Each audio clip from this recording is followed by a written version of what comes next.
जीवन पान कराने लगी तो कान्हा जी आंख मूंद लिए। ऐसा क्यों?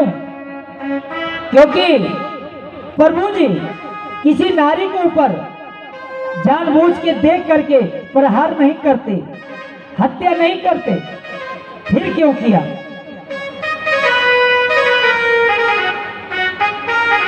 सुखदेव कहते हैं कि नारायण रूपी कृष्ण जैसे उसको स्तन प्राप्त कराने चली तो कृष्णा जी जान गए इसमें तो जहर लगा है और मैं तो ठहरा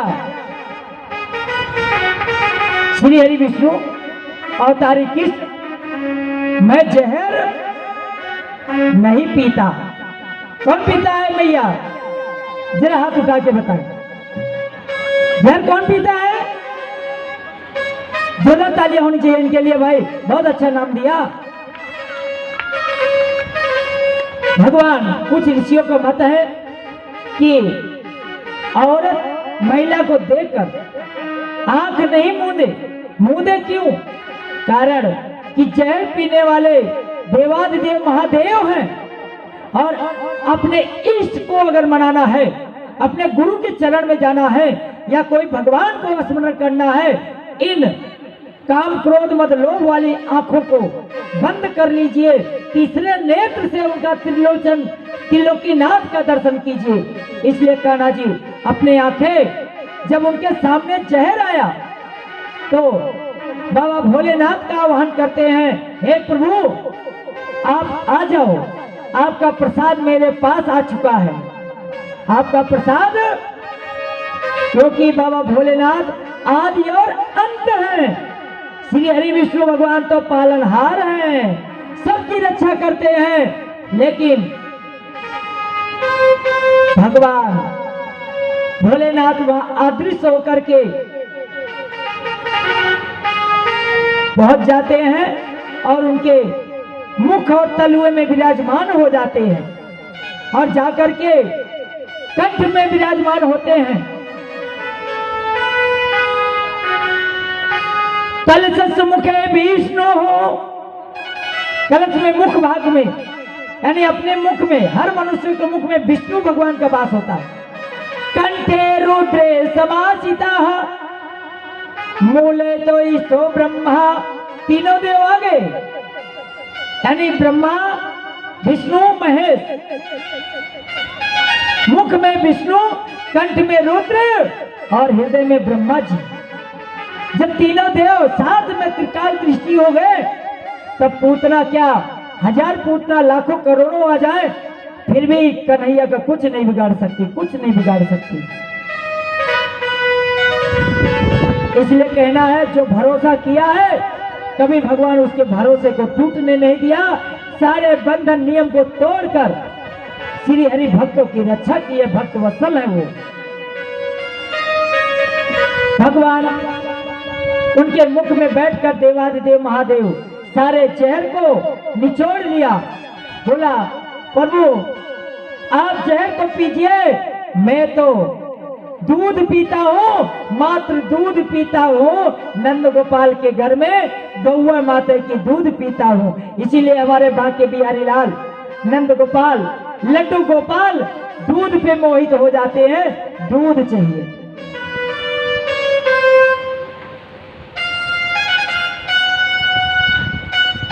दूध पिया है, मक्खन चुराया है। कहीं ये भी सुने हैं आपकी दूध चुरा के लाए हैं वो? यही रहस्य है। क्योंकि दूध ऐसा है कि अगर मथने वाला हो तो दही को और छाछ को, मक्खन को सब निकाल निकाल के भिन्न भिन्न कर देगा। अगर भक्तों आप अपने आप को पहचान लोगे तो आपके अंदर उस दूध रूपी जीवन है।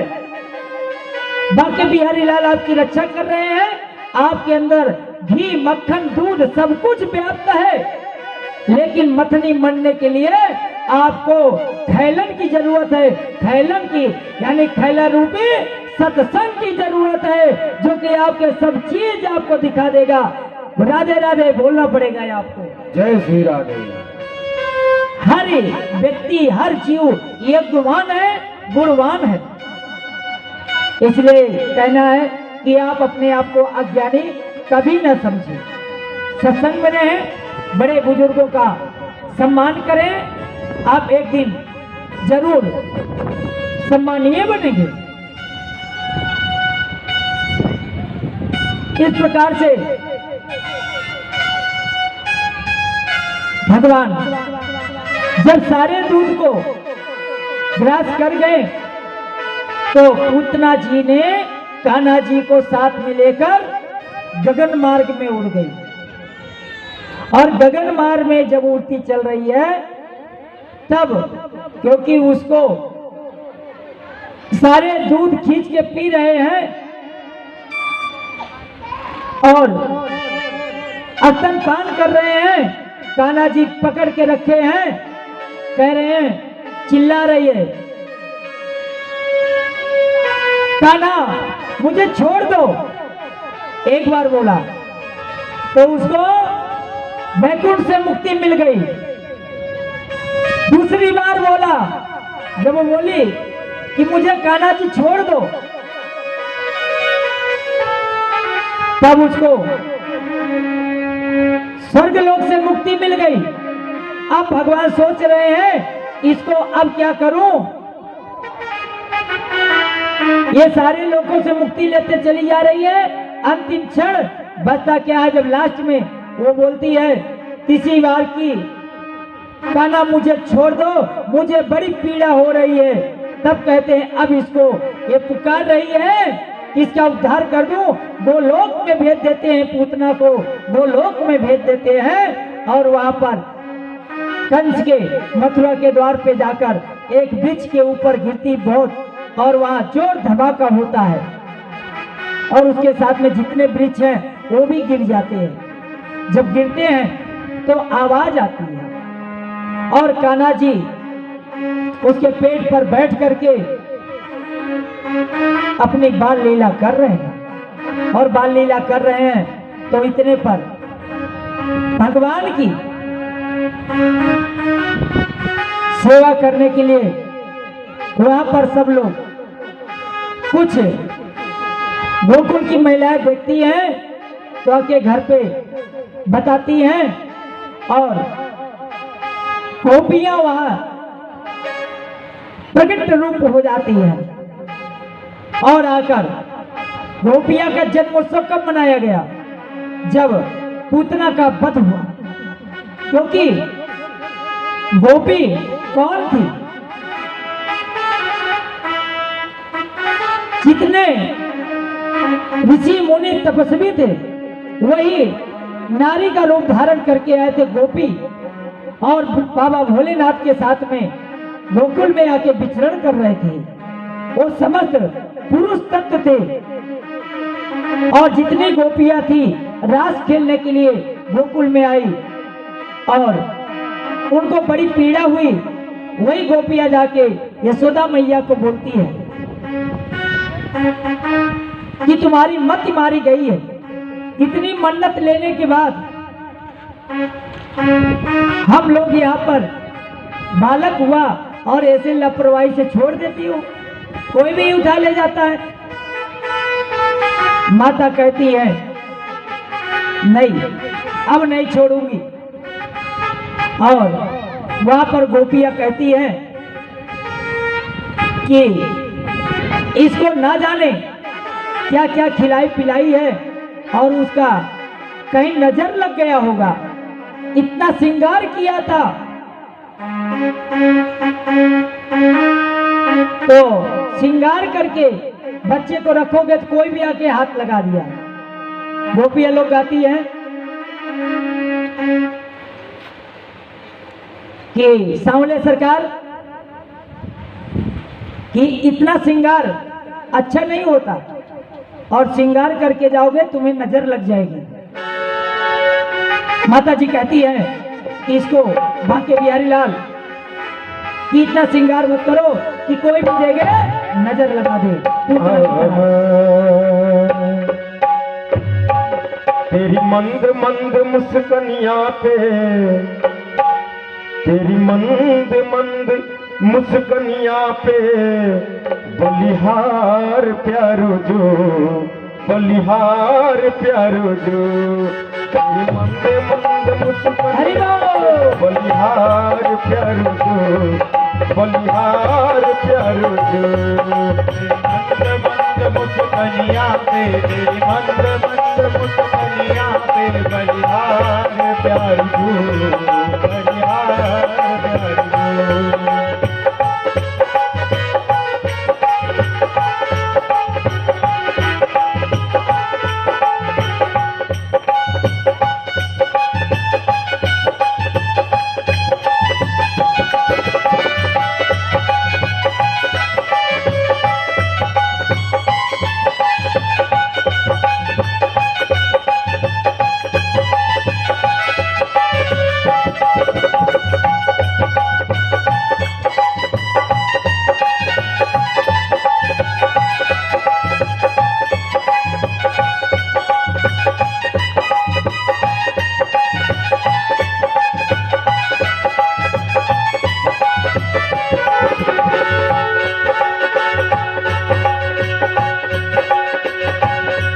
तेरे बाल बड़े घुंघराले बादल जो कारे कारे, तेरे बाल बड़े घुंघराले बादल से काले काले। तेरे बाल बड़े घुंघराले बादल से काले काले, तेरे बाल बड़े घुंघराले बादल से काले काले। तेरी मोर मुकुट लटकनिया, मोर मुकुट लटकनिया बलिहार प्यारो जो, बलिहार प्यारो जो। तेरी मोर मुकुट लटकनिया पे, मोर मुकुट लटकनिया पे बलिहार प्यारो जो, बलिहार प्यारो जो।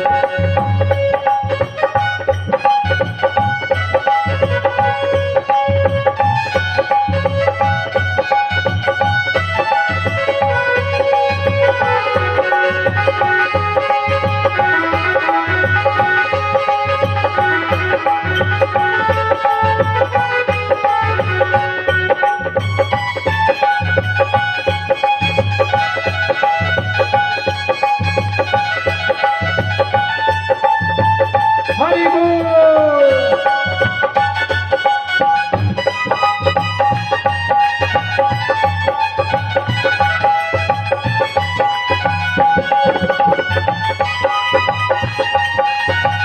क्या बात है?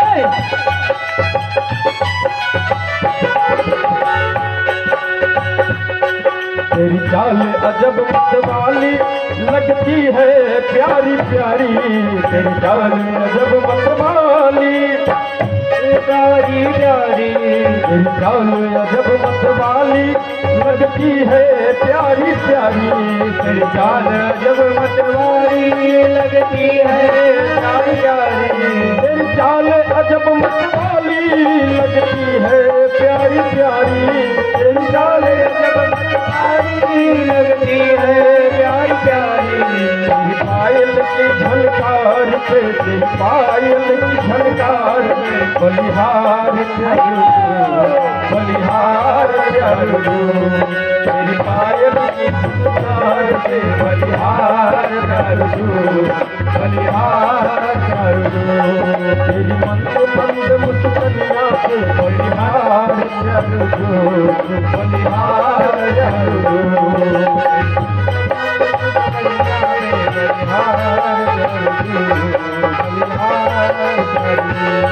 तेरे संग में राधा प्यारी लगती है सबसे न्यारी, तेरे संग में राधा प्यारी लगती है सबसे न्यारी। तेरे संग में राधा प्यारी लगती है सबसे न्यारी, तेरे संग में राधा प्यारी लगती है सबसे न्यारी। तेरी पायल की झनकार से ए हो तेरे संग में राधा प्यारी लगती है सबसे न्यारी, तेरे नाम राधा प्यारी लगती है सबसे न्यारी। इस युगल छवि पे जाऊं मैं, इस युगल छवि पे जाऊं मैं, बलिहार चारू बलिहार चारू। इस युगल छवि पे जाऊं मैं, बलिहार चारू बलिहार चारू। तेरे मंद मंद मुस्कानियां पे बलिहार चारू बलिहार चारू।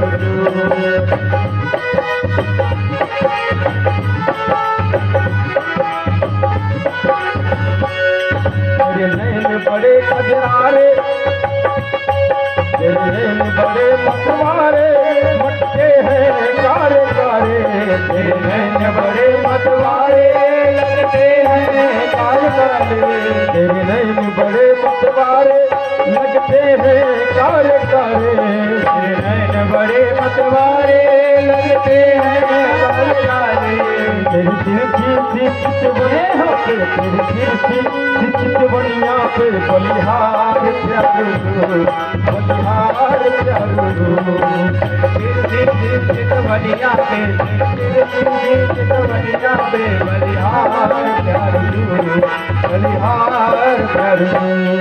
तेरी मंद मंद मुस्कानियां पे बलिहार चारू बलिहार चारू। तेरी मंद मुस्कानियां पे बलिहार चारू बलिहार चारू।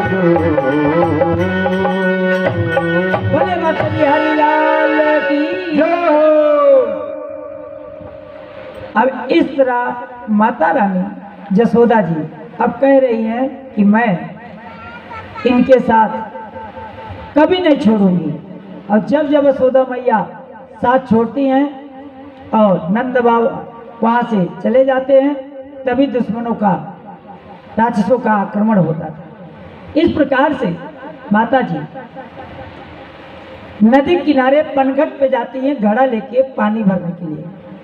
सोती हैं, लेके तो गई कमर पे ठुमुकते ठुमुकते सर पे लेके मटकिया, लेकिन वहां अब कैसे करें, क्योंकि उसमें पानी भरना है। तो बोली लाओ यहाँ रख देती हूँ। कान्हा जी को यहाँ कोई है नहीं, दूर दूर तक कोई दिखा नहीं। पहले देख लिया, निरीक्षण कर लिया उसका। करने के बाद कहीं यूं झट मटकी डाली और तुरंत भर लूंगी, घगरा रखी और लेके चल दूंगी, एक तरफ कान्हा को एक तरफ मटकी या सीट पे। और वसुंधरे पृथ्वी माता जो है कब से व्यापी कि इनका चरण कब मेरे ऊपर पड़े। और जैसे ही वो जाते हैं रखती हैं मैया, वो लोग टूट जाते हैं उसी में और मिट्टी उठा के खाना चालू कर देते हैं। क्या खाते हैं? और छोटे बच्चे भी देखा होगा आपके घर में, तो मिट्टी ही खाते हैं, क्योंकि छोटा बच्चा भगवान नारायण का रूप होता है। बोले बाल गोपाल भगवान की जय हो। इसीलिए आजकल के कलयुग में भी जो भगवान नहीं देखता, उन बच्चों के अंदर देख ले। जमीन पर उतार दोगे तो मिट्टी अपने मुख में डालेंगे, सबसे नजदीक उनका मुख होता है। आज बाके बिहारी लाल बाल गोपाल में यशोदा जी जैसे रखती हैं पनघट पे और मिट्टी को अपने मुख में डालती है, जैसे आई दौड़ी देखी, अरे मारी जाऊं अभागन, मैं तो क्या कर डाला, कान्हा जी को छोड़ दिया, ये तो सारी मिट्टी खा गया, सारी मिट्टी खा गया, मटकी को गिरा दिया और तुरंत कान्हा को मुंह पोंछने लगी दौड़ करके। मैया रोने लगी, अब फिर मुझे डांट सहना पड़ेगा सब ग्वालिनों का। अरे आखिर आना था तो मैं साथ में आती, लेकिन अकेले आई, मेरी मति भ्रष्ट हो गई। कहते हैं ना कि अपनी बुद्धि कहीं कहीं सफलता नहीं प्राप्त करवाती, तो वो अपने को कोसने लगी और उनका मुंह खोल खोल के मैया यशोदा देखने लगती है। ये नारायण की लीला थी। अगर और किसी को लेके आते तो मैया को अपना रूप कैसे दिखाते कि मैं कौन हूं, तुम्हारे घर में आया हूं। इसलिए वो लीला किया। और जैसे मुंह खोलती है तो उसमें पूरा धरती लोक दिखाई देता है, और कुछ ही पलों में ब्रह्मलोक पूरा ब्रह्मांड दिखाई देता है, फिर पाताल दिखाई देता है। सारे लोग कान्हा जी के मुख में गोल गोल घूमते आ रहे हैं। कहीं तारे, कहीं किन्नर, कहीं धूप पाला, जितने हैं, हवा चल रही है, समुद्र उछाल रहा है, नदी आ रहा है। अरे यशोदा मैया देखकर मुंह में, अरे बाप रे, ये कान्हा अपने जो है मुख में क्या क्या बसा के बैठा है। वो देख करके वहां अचेत हो जाती है। और जैसे कान्हा जी फिर योग माया को हटा देते हैं, कहते हैं मैया तुम यहीं की बात यही भूल जाओ, यहीं की बात यही भूल जाओ। जैसे आज हम मनुष्य लोग अपने पूर्व जन्म की नहीं जानते हैं, जानने के लिए गुरुओं के पास जाना होता है, तब आपका जन्म तारीख दे करके आपको कुंडली के माध्यम से बताया जाता है। त्रिकाल दृष्टि से राधे राधे बोलना पड़ेगा आपको, राधे राधे। इसके बाद में लेके मैया जाती हैं, कहती हैं अब क्या करते हैं। कुछ गोपियां आती हैं माखन चुराने की कहानी लेकर के और उलाहना देती है, मेरी मटकी तोड़ दिया, ये कर दिया, वो कर दिया, शिकायत शिकायत। बोली ठीक है, मैं ऐसा करूंगी, मैं काम काज या करूं या तो इसको पकड़ के रखूं, कहाँ रखूंगी। इसलिए क्या करती है यशोदा मैया, कहती चल तेरे को यहीं उखल में बांध देती हूँ। जैसे आज की मैया है, अगर उनको घर में कुछ काम करना है, अगर लड़का थोड़ा हाथ पांव मारने लगा तो उसको लेके जाएंगी, वो खाटला होगा या कुछ होगा, उसमें लंबी डोर बना करके बांध देगी। कुछ कुछ घरों में तो मैंने देखा हूँ, माता काम करती है रसोई घर में, अपने कमर में बांध लेती है डोरी, लंबी से दुपट्टा, और उसके जो है पैरों में हाथों में बांध देती है, वो वही खेलता रहता है और वो भी काम करती रहती है। देखिए मैया की लीला। यशोदा आज भी है धरती पर, ऐसा नहीं है कि यशोदा नहीं है, सब है। वात्सल्य आज भी है, सब पूतना ही नहीं है, ठीक है। कौशल्या भी है, यशोदा भी है। तो ऐसी लीला देखता हूं तो यशोदा और कान्हा जी की ऊसल में बांधने की कथा मुझे उनके घर में याद आ जाती है। मंद मंद मुस्कुरा लेता हूं अपने मन में, वह नारायण रूपी बालक को सत सत मन ही मन प्रणाम करता हूं। उनके घर में चाहे जिस जाति के हों, हमें वहां प्रभु कान्हा जी का दर्शन हो जाता है, जो बालक हाथों और पैरों में बांधा रहता है। साक्षात वो कान्हा, नटखट कान्हा जी है। इसके साथ साथ जब भगवान 5 साल के हो जाते हैं तो उनका कुछ घूमने टहलने का मन करता है। और यहाँ पर बीच में जब पूतना गोपियां आई और उनको ग्वालिन आई, कहीं इसको नजर लगा हुआ नचल उतारने के लिए, तो इनको गाय का खिलौना बड़ा अच्छा लगता है।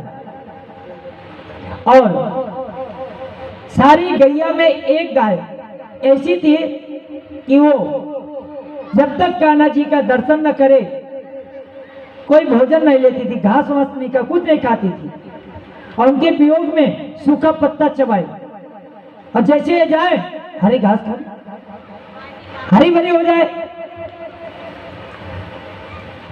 तब कुछ वो वहां कह रही हैं सखिया कि चलो गाय को लेके चलते हैं।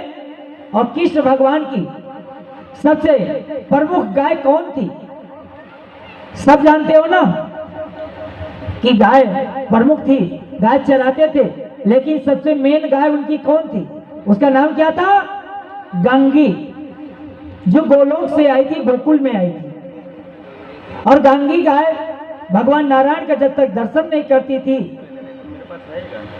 राधा रूपी प्रेम का वात्सल्य प्रदान करती थी, और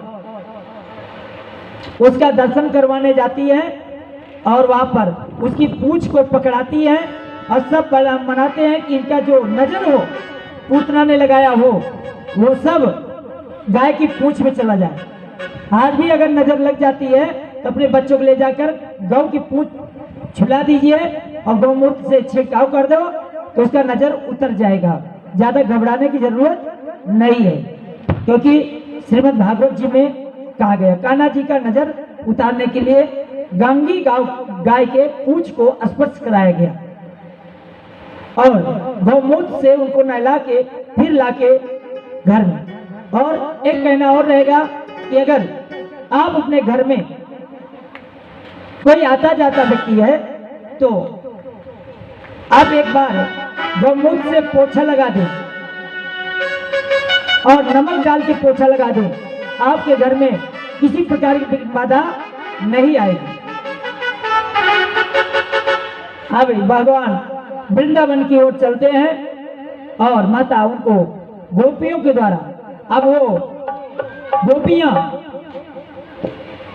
शिकायत करने के बाद उनको उंगल से बांधी और हमेशा जाके 2.5 अंगुल कम पड़ जाता था। बड़े नटखटी थे कान्हा जी, 2.5 अंगुल कम पड़ता था।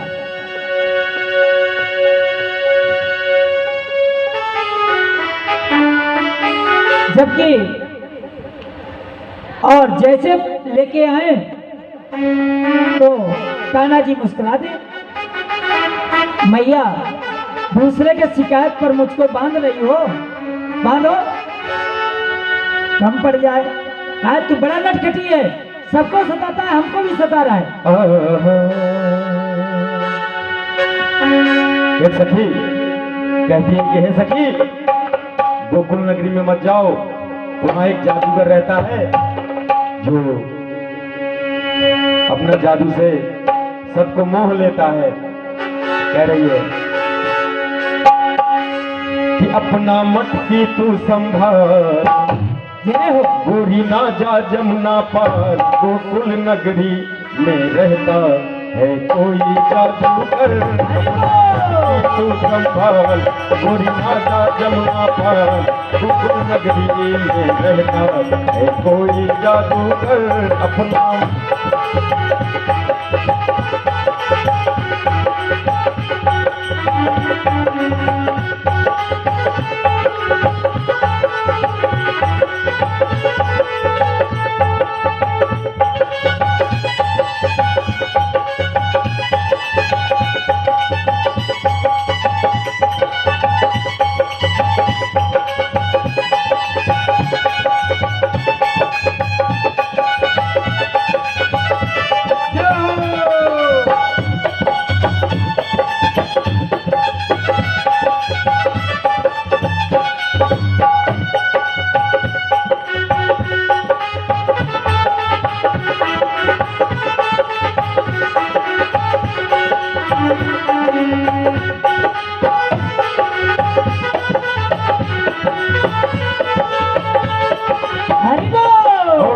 सखी कह रही है कि कल मैं गोकुल नगरी में दही बेचने गई थी, तो मेरा जबरदस्ती वो रास्ता रोकने लगा, वो माखन चोर। कल मैं गई थी सखी बेचन दहिया, मिला माखन चोर मेरी रोक दिया रहिया। कल मैं गई थी सखी बेचन दहिया, मिला माखन चोर मेरी रोक दिया रहिया। करने लगा वो तकरार, मांगे माखन दो उधार, करने लगा वो तकरार, मांगे माखन दो उधार। गोकुल नगरी में रहता है कोई जादूगर, अपना मटकी दो उधार, गोरी ना जा जमुना पार, गोकुल नगरी में रहता है कोई जादूगर।